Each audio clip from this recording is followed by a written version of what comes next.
Samsung is reportedly working on a new form of OLED screen technology for its Galaxy Note 20 phones that could reduce their power consumption by 20%. The new display tech has been dubbed HOP,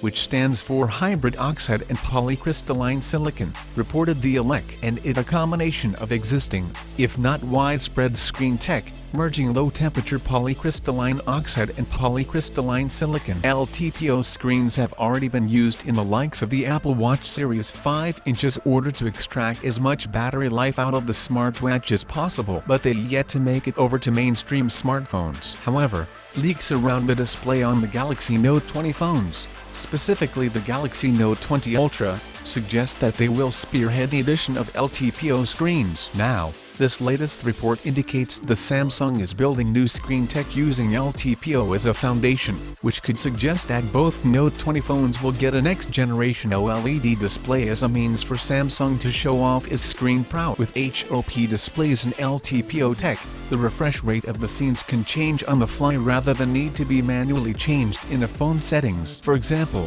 if you're watching a movie on your phones that won't benefit from a high refresh rate, the panel can automatically drop down from 120Hz to 60Hz. Doing this would help save on battery life, something that phones with high refresh rate displays can struggle with. The Galaxy S20 Ultra, for example, can only use its 120Hz refresh rate when its resolution is set at FHD+ rather than the full 1440p resolution.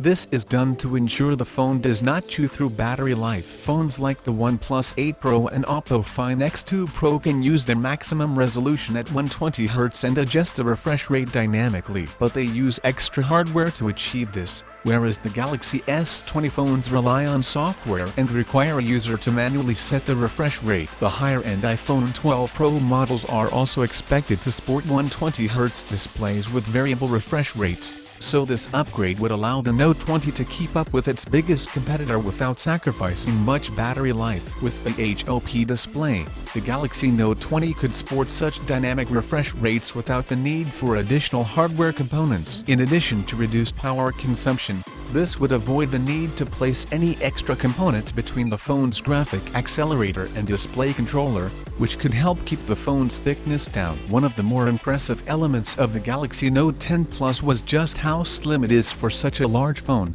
so the HOP display could certainly benefit the upcoming next-generation Note handsets. A HOP display combined with an upgraded chipset and an improved triple rear camera array and enhanced S Pen could see the Galaxy Note 20 and Galaxy Note 20 Ultra become contenders for the top spot on our best Android phones list, and they will need to bring their A game, as Apple's iPhone 12 is slated to arrive in September with powerful A14 chipsets and in-LiDAR scanners on the higher-end models. There is a slight fly in the ointment, however, as serial tech leaker Ice Universe doesn't believe the Galaxy Note 20 will be able to deliver a high-resolution display and 120Hz refresh rate, but we'll have to wait and see what Samsung reveals in around a month's time during its rumored August 5th event.